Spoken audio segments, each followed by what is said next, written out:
আসসালামু আলাইকুম, welcome to my channel. সবাই কেমন আছেন? তো আজকের এই ভিডিওতে আমরা রিভিউ করব Realme C20A এই মোবাইল ফোনটি।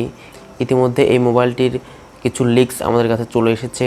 তো সেই লিক্স থেকে এর কনফিগারেশন আপনাদের মাঝে আমি শেয়ার করব যে Realme C20A এই মোবাইল ফোনটি কি কনফিগারেশন নিয়ে আসতে যাচ্ছে।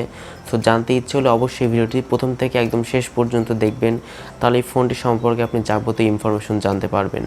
তো ভিডিওটি শুরু করার আগে আপনি যদি এই চ্যানেলে নতুন হয়ে থাকেন তাহলে অবশ্যই সাবস্ক্রাইব করে রাখবেন। এতে করে ভবিষ্যতে আমি যত ভিডিও পাবলিশ করব তার সমস্ত ভিডিও আপনি সবার আগে পেয়ে যাবেন।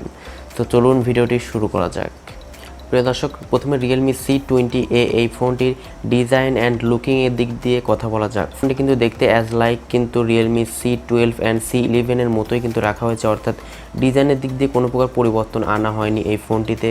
অ্যান্ড ফোনটির বিল্ড কোয়ালিটি নিয়ে কথা বলতে গেলে এখানে প্লাস্টিক বিল্ড রাখা হয়েছে। তো এবারে আমরা Realme C20A এই মোবাইল ফোনটির পারফরমেন্সের দিক নিয়ে কথা বলবো। ফোনটিতে প্রসেসর সেকশনে রাখা হয়েছে মিডিয়াটেকের Helio G35 এর একটি প্রসেসর, যেটি কিন্তু মোটামুটি একটি প্রসেসর, খুব ভালো কোনো প্রসেসর না। অ্যান্ড গেমিংয়ের কথা তো চিন্তা করাই যাবে না এই প্রসেসর দিয়ে। ফোনটির ডিসপ্লে সেকশনে রাখা হয়েছে 6.5 ইঞ্চের একটি IPS ডিসপ্লে, যার রেজুলেশন 720x1600 পিক্সেলসের ডিসপ্লে কিন্তু এখানে ব্যবহার করা হয়েছে। প্রিয় দর্শক, এবারে আমরা Realme C20A এই মোবাইল ফোনটির র্যাম রোমের ভেরিয়েন্ট নিয়ে কথা বলবো। এখানে সম্ভবত আপনারা 3GB র্যাম পাবেন অ্যান্ড 32GB ফোন মেমোরি পাবেন, তবে শিওর না, মানে লিক্স বলছে এখানে এই র্যাম রোমের ভেরিয়েন্টটি থাকতে পারে।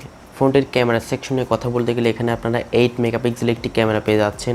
এটি সামনের ক্যামেরা নাকি পেছনের ক্যামেরা এটা আসলে এক্স্যাক্টলিভাবে বলা যাচ্ছে না, তবে সম্ভবত এর ফ্রন্ট ক্যামেরাতে 8 মেগাপিক্সেল ক্যামেরা দেওয়া হবে অ্যান্ড ব্যাক সাইডে মেইন ক্যামেরা হিসেবে 13 মেগাপিক্সেলের একটি ক্যামেরা আপনারা পেতে পারেন। ভিউয়ার্স, অ্যাটলাস ফোনটির ব্যাটারি সেকশনে কথা বলতে গেলে এখানে 5000 মিলি এম্পিয়ারের ব্যাটারি কিন্তু ব্যবহার করা হয়েছে, যেটির মাধ্যমে কিন্তু বেশ ভালো পরিমাণে একটি চার্জ ব্যাকআপ আপনি ফোনটি থেকে পেয়ে যাবেন। অ্যান্ড এই ফোনটি মূলত কোনো গেমারদের কথা টার্গেট করে কিন্তু এই ফোনটি তৈরি করা হয়নি। একদমই বাজেট, যারা ফোন ইউজ করতে চাচ্ছেন, বাজেটের মধ্যে ফোন কিনতে চাচ্ছেন, তাদের কথা চিন্তা করে কিন্তু এই ফোনটি মূলত তৈরি করা হয়েছে, অর্থাৎ একটি সেকেন্ডারি ফোন হিসেবে কিন্তু এই ফোনটা আপনারা ব্যবহার করতে পারেন।